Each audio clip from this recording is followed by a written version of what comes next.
Hi everyone, in front of me I've got Motorola Moto G14 and let me share with you how to activate automatic system updates on this device.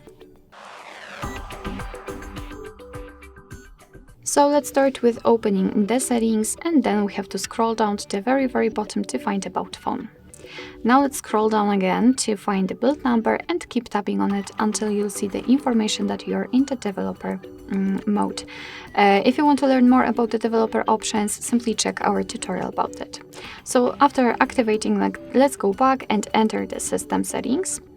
And here we've got the developer options, so let's tap.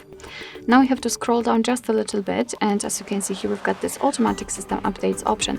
In my case it is turned on, however if you've got it turned off, simply tap on the switcher and right now it is active, which simply means that your device is allowed to apply the updates when it will be restarted, but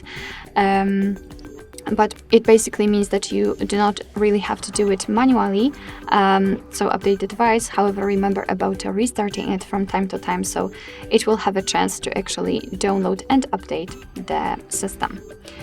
Alright, so basically this is it. This is how to activate the automatic system updates in this device. Thank you so much for watching. I hope that this video was helpful, and if it was, please hit the subscribe button and leave the thumbs up.